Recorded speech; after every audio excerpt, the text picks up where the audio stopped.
पुरी जगन्नाथ मंदिर ठारू 10 किलोमीटर दूर रे ब्रह्मगिरी अवस्थित। आ सेठारे बास करती मालती बोली जड़े 80 वर्षर महिला।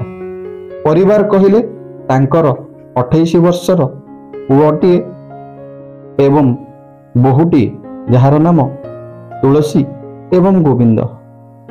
मालती जन्मरू अंध, किंतु अंध हेले मध्य तांको मन भितरे सर्वदा महाप्रभु जगन्नाथंकर चित्र आंकी होई थाए। से सबुबले सकाळे एवं संध्यारे महाप्रभु जगन्नाथंक नामरे माला करंती एवं महाप्रभुंकु सबु किछि बोली भाबंती। जेतबळे रथयात्रा आसे से सबुबले भाबंती टिके पुरी जाई महाप्रभु जगन्नाथंकर रथयात्रा देखंती। जेतबळे तांको गाँर ओडिशा गाँव ए रथयात्रा अनुष्ठित हुए, रथयात्रार से घंटा घंटा ध्वनि हरिबोल हुलहुली तांको कानरे पड़े, सेतबळे तांको देह भितरे एक सिहरण खेली जाए। मालती मने मने भाबंती जदि पुरी जाई महाप्रभुंकु टिके रथ उपरे दर्शन करि दियंती, रथ टिके छुई दियंती,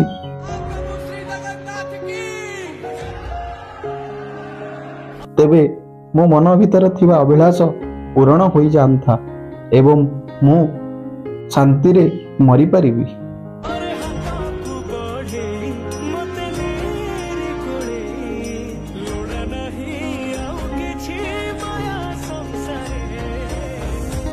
हेले सेतिपई बहुत टंका लागिबो। पुओ तांकर गोविंद गोटे काठ दुकान रे मूलिया भावे काम करे। एते पैसा नाही जे माँ को पुरी रथयात्रा को बुलाई नेबा पई। एमिति दिन पर दिन गड़िबाकू लागिला। हठात मालतींकर स्वास्थ्य खराब होई गला। गोविंद एवं तांको स्त्री तुलसी मिसी मालतींकर सेवा शुश्रूषा कले। सही समय रे गोविंद संकल्प कला जे तांको माँ को से निश्चिंत आसंता पुरी रथयात्रा को बुलाई नेब। मार अभिलाष जदि पूरण न हुए ताहाले पुत्र जन्म करिबा निरर्थक होइबो।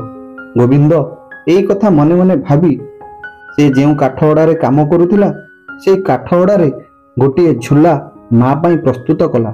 जेउ झूलारे माँ को गोटे पटे बसाई से श्रीक्षेत्र बुलाई नेब एवं महाप्रभु जगन्नाथंकु दर्शन कराइब तार माँ को एवं रथ टाणिब। किछि दिन परे रथयात्रा आसिला। गोविंद तैयारी करिथिबा सही काठ झूलारे तार अंधुणी माँ को बसाइला एवं अन्यपटे तार सबु जिनिस पत्र रखिला। सांगरे निज स्त्री तुलसी को धरी श्रीक्षेत्र रे जाई पहुंचिला। पादरे चपल न थाए, पाद गुड़िक फोटका हो जाए, तथापि से तार माँ को कांधरे बोही नहीं श्रीक्षेत्र रे श्रीगुंडीचा दिन जाई पहुंची गला। बड़ दांडरे पहुंचीबा परे देखिला श्रीक्षेत्रर बड़ दांड प्रबल भीड़, जन गहली रे परिपूर्ण। घंटा घंटा हरिबोल ध्वनि हुलहुली पड़ुछि, चामर पड़ुछि, महाप्रभु जगन्नाथंकर पहंडी चलीछि। आउ एसबु कानरे शुणिला परे मालती माउसी अंधुणी हेले मध्य ता मन भितरटा सिहरी उठिला, ता देहटा रोमांचरे भरीगला। से कहिला, पुओ गोविंद, आमे कौन बड़ दांडरे पहुंची गले कि? ये घंटा घंटा शब्द केउठु आसुची? गोविंद कहिला, माँ एसबु बड़ दांडरू आसुची। वर्तमान महाप्रभु जगन्नाथंकर पहंडी चलीछि। आमे परा सिंहद्वार सामनारे आसी ठिया होइछे। महाप्रभुंकर 3 रथ नंदीघोष, तालध्वज एवं दर्पदलन रथ सामनारे आमे ठिया होइछे। आ वर्तमान पहंडी चलीछि। मालती माउसीर आनंद कहिले न सरे।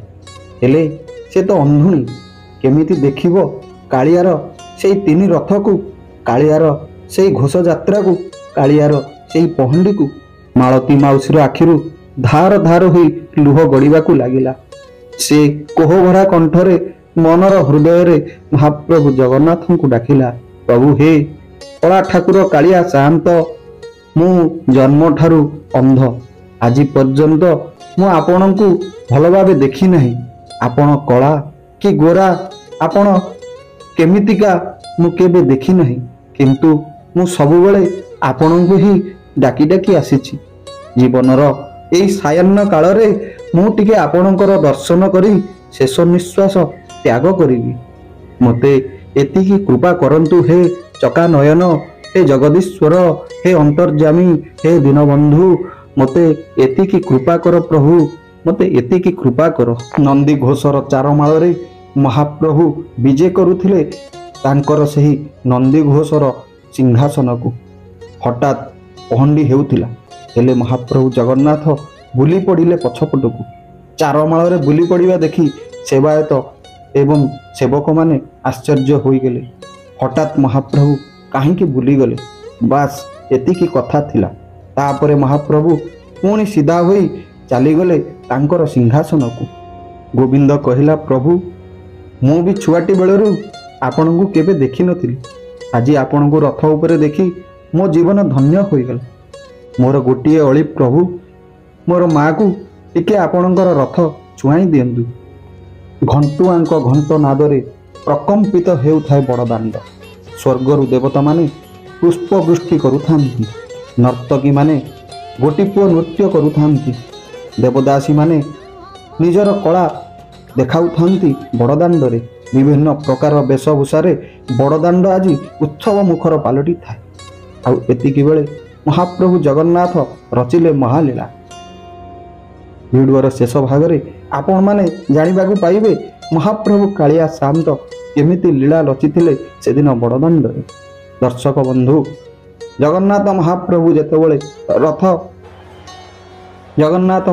ଯେତେବେଳେ ନନ୍ଦୀ ଘୋଷରେ ବିରାଜମାନ କଲେ, ସେହି ସମୟରେ ମାଳତୀ ମାଉସୀ ଠିଆ ହୋଇଥିଲେ ରଥର ସାମ୍ନାରେ। ହେଲେ ତାଙ୍କ ଆଗରେ ବହୁତ ଭକ୍ତ ଭିଡ଼ ଲଗାଇଥିଲେ। ତେଣୁ ଗୋବିନ୍ଦ ତାର ମାଆକୁ ମହାପ୍ରଭୁଙ୍କ ସାମ୍ନାକୁ ନେଇପାରୁନଥିଲା।